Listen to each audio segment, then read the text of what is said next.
Bismillahirrahmanirrahim. Bapak Ibu jamaah sekalian dimuliakan Allah Subhanahu wa taala. Kemarin kita sama-sama menyambut bulan Ramadan. Dan semakin datangnya Ramadan semakin cepat.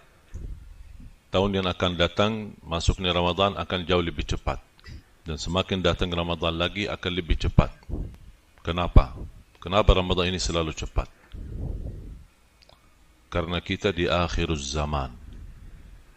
Ciri-ciri hari kiamat. 1 bulan sama seperti 1 minggu. 1 minggu sama seperti 1 hari. 1 hari sama dengan seperti 1 jam. 1 jam sama seperti membakar lilingnya atau membakar sebuah daun dari pohon yang kering. Begitu cepat. Karena Rasulullah SAW mengingatkan sebelum terjadi hari kiamat, salah satu cirinya dan tanda-tandanya ada kehabisan waktu. Kita selalu ingat usia yang begitu berjalan. Dan ketahuilah nanti di hari kiamat bakal ditanya oleh Allah SWT tentang usia kita. Bukan berapa usiamu, tapi apa isi usiamu. Makanya para sahabat ketika ditanya berapa usiamu, ada yang berkata 10 tahun, ada yang berkata baru 15 tahun. Padahal terlihat mereka tua-tua, karena mereka tidak menghitung masa jahiliyahnya. Mereka menghitung masa ketika terima Islam. Itulah dianggap umur yang sebenarnya. Umur yang terisi taat, bermanfaat. Umur yang jauh dari kemurkaan Allah Subhanahu wa taala. Bahkan yang disebutkan hari Id, hari lebaran, hari kebanggaan, bukan hari raya Idul Fitri atau Idul Adha. Tapi bagi setiap muslim, hari yang tidak terisi dosa maksiat itu hari Id. Karena dia merasa merayakan dirinya selamat dari dosa dan maksiat. Bapak Ibu jamaah sekalian yang dimuliakan Allah Subhanahu wa taala. Ramadan. Dari kalimat Ramadan sendiri bisa kita mengambil kesimpulan, makna dan kaitan dengan ampunan. Sering saya menerima pertanyaan, apa kaitan Ramadan dengan ampunan? Asal kalimat Ramadan adalah ramda. Apa itu ramda? Badan pasir. Pasirnya di badan pasir, apalagi di musim panas, begitu luar biasa panasnya. Dan ramda yang mengambil makna, kalau orang yang sering ke badan pasir, apalagi di musim panas, kira-kira bertambah hitam atau putih? Hitam. Badan pasir, ramda dan Ramadan. Ternyata kalau badan pasir atau ramda mampu membakar dosa kita, mampu membakar kulit kita, Ramadan mampu membakar dosa kita. Makanya Ramadan diberi nama Ramadan. Karena ujung dan inti daripada Ramadan, makna yang istimewa di bulan Ramadan adalah kita mendapatkan ampunan. Makanya celaka, sebagaimana hadis yang diriwayatkan Imam Bukhari, celaka seorang hamba bertemu Ramadan tapi tidak diampuni Allah. Itu termasuk hamba yang celaka. Sampai kata ulama, kalau tidak diampuni oleh Allah di bulan Ramadan, kapan kira-kira diampuni lagi? Kesempatan bulan ampunan. Setiap hari Allah mengampuni hamba-hambanya. Setiap hari Allah membebaskan hamba dari neraka Jahannam. Bahkan Rasulullah SAW pernah naik mimbar. Ketika Rasulullah SAW naik langkah pertama, mengucapkan amin. Naik lagi satu, mengucapkan amin. Naik lagi yang ketiga, mengucapkan amin. Karena mimbar Rasulullah SAW 3 tangga. Sahabat tanya, ya Rasulullah, apa itu amin, amin, amin? Rasulullah SAW menjawab, Atani Jibril.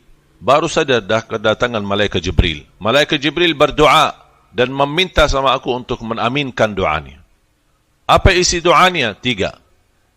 Dihina oleh Allah yang mendengar namamu tapi tidak bersalawat kepadamu. Fantas dihina oleh Allah. Karena hukum bersalawat kepada Rasulullah ketika mendengar namanya wajib. Sama menjawab salam. Kalau memulai salam sunnah, tapi menjawab salam wajib. Bahkan ulama membolehkan ketika kita makmum dan imam baca Inna Allah wa malaikatahu yusalluna ala nabi. Orang kadang-kadang buru-buru salawat. Tunggu, belum ada perintah, baru berita, bukan perintah. Terus apa yang kita ucapkan terhadap berita? Inna Allah wa malaikatahu yusalluna ala nabi. Alhamdulillah. Kenapa Alhamdulillah? Alhamdulillah atas kemuliaan yang Allah berikan kepada Nabi Muhammad. Allah dan malaikatnya bersalawat. Terus kapan kita bersalawat? Ya ayyuhalladzina amanu sallu alaihi wa sallimu taslima. Baru kita sallallahu alaihi wasallam. Karena ada perintah. Yang kedua, doa malaikat Jibril yang diamini oleh Nabi Muhammad SAW. Fantas dihina oleh Allah. Yang bertemu orang tua, salah satunya atau dua-duanya, tetapi tidak diampuni Allah. Padahal dia punya kesempatan ampunan karena adanya orang tua. Iman orang tua menampuni dosa kita? Tidak. Tapi orang tua wasilah kita mendapatkan ampunan. Wasilah menantarkan kita ke surga Allah Subhanahu Wa Taala. Tapi ada orang tidak memanfaatkan. Yang masih punya orang tua, bersyukurlah. Jangan bikin hati mereka kecewa. Apalagi orang tua kita sudah tua. Barangkali selera mereka tidak sama dengan kita. Sudah beda fikiran, beda masa. Masa mereka beda sama masa kita sekarang. Karena sangat susah kita nanti dalam kehidupan kalau ternyakiti orang tua. Jangankan menyakiti dari sikap dan perbuatan. Ibu lagi main remote, lagi nonton TV. Ganti sana sini, ganti. Diam di satu channel. Kita negur, Bu, jangan main remote ini, nanti rusak. Itu sudah dosa, bahkan dosa besar. Caranya gimana? Bu, sini, saya bantu. Ambil dengan lembut dan beritahu. Kita bisa lebih baik. Hati-hati sikap dan ucapanmu terhadap orang tua. Kalau terjadi meneteskan air mata orang tua karena sikap dan cara kita, akan mengundang azab dan membuka pintu neraka. Usahakan selalu membuat mereka senyum. Doa yang ketiga, fantas dihina oleh Allah yang bertemu Ramadan tapi tidak diampuni Allah. Jemaah sekalian, jangan gagal dapat ampunan di bulan suci Ramadan. Yang sudah lalu tidak usah bahas. Rasulullah SAW bersabda di hadis yang sahih, tunjukkanlah darimu yang terbaik untuk Allah di bulan Ramadan. Tunjukkan, kata Rasulullah. Itu permintaan Nabi Muhammad. Berkenan enggak kita ikuti? Tunjukkan yang terbaik darimu untuk Allah di bulan suci Ramadan. Yang terbaik tarawih, yang terbaik baca Quran, yang terbaik sedekah. Termasuk sedekah. Kana Rasulullah SAW ajwadan nas wa kana ajwada ma yakunu fi Ramadan. Rasulullah SAW terkenal sebagai orang yang dermawan dan terlihat kedermawanannya di bulan suci Ramadan. Lebih kedermawanannya dibanding bulan-bulan yang lain. Bulan Ramadan, bulan Al-Quran. Fantas kita habiskan waktu dan masa bersama Al-Quran. Ketika anda merasa berdosa, bermaksiat, ingat Allah, taubat. Dan berita gembira bagi orang yang masih berlaku dosa. Allah SWT berfirman di hadis yang qudsi, Ya ibna Adam, law balagat dhunubuka anana as-sama, thumma laqitani, thumma astaghfartani, laghafartu laka ala ma kana minka wala ubali. Wahai anak Adam, kalau dosa-dosamu sampai ke lapisan langit, tapi kamu selalu beristighfar, aku akan ampuni semuanya dan aku tidak peduli berapa banyaknya. Syaitan membutuhkan waktu, tenaga, fisik, berhari-hari untuk menggoda kita untuk berlaku dosa dan maksiat. Kita ingat Allah, istighfar, Allah segera ampuni. Kata syaitan, capek deh. Karena Allah terlalu cepat mengampuni dosa kita. Cuma satu syaratnya, mohon ampun. Apalagi di bulan suci Ramadan. Apalagi di 10 malam terakhir. Sebanyak-banyaknya doa Siti Aisyah yang diajarkan oleh Nabi Muhammad SAW. Rasulullah, kalau saya menyambut dan kedatangan 10 malam terakhir, apa yang saya lakukan amalan? Rasulullah SAW, banyak, Allahumma innaka afuun tuhibbul afwa fa'fu anni. Di dalam sujudnya, di luar salatnya, boleh jadi wirid. Boleh jadi wirid. Sehari-hari kita, kemana saja pergi, Allahumma innaka afuun tuhibbul afwa fa'fu anni. Allahumma innaka afuun tuhibbul afwa fa'fu anni. Dan kata afu jauh lebih tinggi daripada ampunan. Kalau diampuni Allah, masih belum tentu kehapus dari buku amal. Masih ada bekas. Bekasnya dosa masih ada. Tapi kalau afu, terhapus dari buku amal. Tidak terbekas sama sekali. Tidak ada akan tersisa. Dihabiskan semua. Makanya afu jauh lebih tinggi daripada ampunan. Ighfirli. Fantasnya di bulan suci Ramadan. Jangan kalau bulan suci Ramadan. Saya baca dalam sejarah. Ulama Al-Quran dan Ahlul Quran. Mereka lebih banyak khatam Al-Quran di bulan Sya'ban. Makanya bulan Sya'ban disebut bulanu Ahlul Quran. Kenapa? Karena mereka mulai dari Sya'ban mempersiapkan diri menyambut Ramadan. Tinggal begitu datang Ramadan, tinggal lanjut saja. Saya merasa bangga karena bisa memperjuangkan Al-Quran di Indonesia. Dan selalu saya dorong jamaah, kalau anda gagal menjadi penghafal Al-Quran, jangan gagalkan anakmu. Kalau itu pun tidak berhasil, jangan tidak punya saham untuk program Al-Quran. Apa saja, sahamnya, wakafnya, sedekahnya, zakatnya, untuk Al-Quran. Supaya nanti di hari kiamat ada walaupun satu saham menjadi saksi baik untukmu, menjadi orang-orang yang mencintai Al-Quran walaupun belum hafal Al-Quran. Supaya nanti di hari kiamat dapat syafaatnya Al-Quran. Allah melihat perbuatan kita. Kata Allah SWT, ini hamba walaupun belum hafal. Tapi begitu luar biasa kedermawanannya untuk Al-Quran. Ini kitabullah. Kita wajib bela, kita wajib perhatikan, kita wajib melayani, kita wajib menjadikan teman sejati, teman akrab. Apalagi di bulan suci Ramadan. Yang paling sangat rindukan ketika kami libur sekolah. Kalau di sana dulu libur sekolah lumayan panjang. Tanggal 1 Ramadan sampai 20 Dzulhijjah, libur panjang. Kalau kita senang, hobi libur di sana. Karena semua bulan ibadah diliburkan. Sekarang mulai agak dirubahkan, 1 Ramadan libur, tapi nanti tanggal 20 Syawal masuk lagi. Nanti pas sebelum haji libur lagi.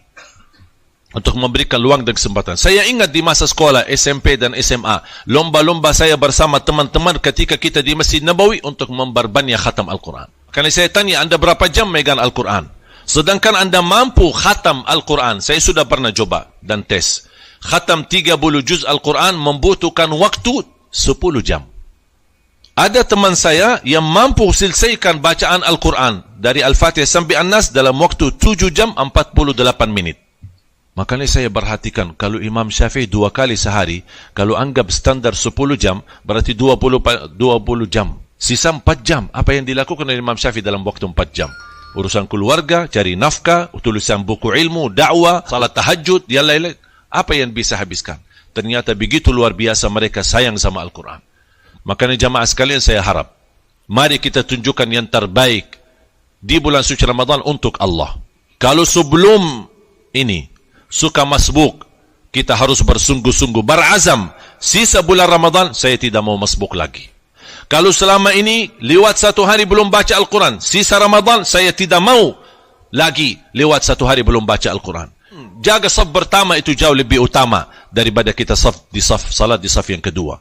Kalau selama ini kita suka ketiduran salat subuh bulan Ramadan, saya mau tunjukkan yang terbaik untuk Allah di bulan Ramadan. Saya tidak mau lagi ketiduran dari waktu salat subuh. Itu harus menwujudkan perubahan.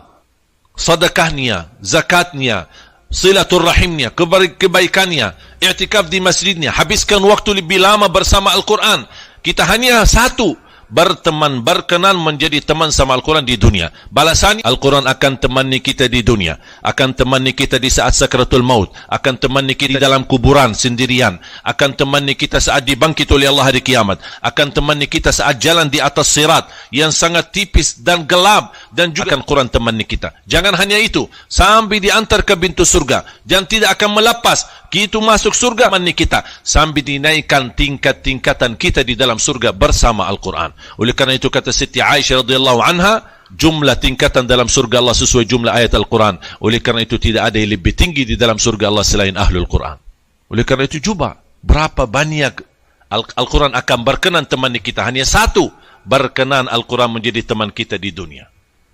Mari kita cinta Al-Quran, kembali kepada Al-Quran.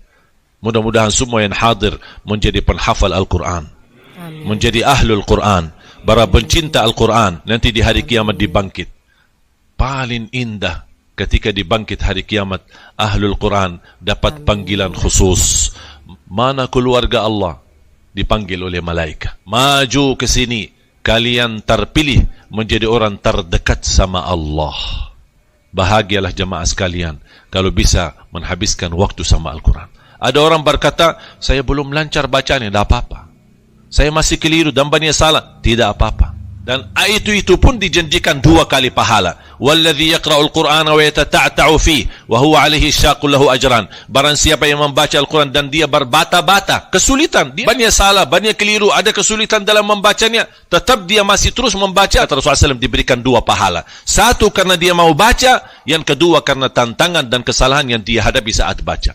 Bahkan berbata-bata itu pahalanya jauh lebih besar daripada orang yang lancar. Kalau lancar, Bismillahirrahmanirrahim, 19 huruf dikali 10 berapa? 190. Hanya ucapan Bismillahirrahmanirrahim. Tapi kalau orang yang berbata-bata berapa? Banyak. Bismillahirrahmanirrahim. Bismillahirrahmanirrahim. Bismillah. Udah berapa ini? Dan malaikat tulis.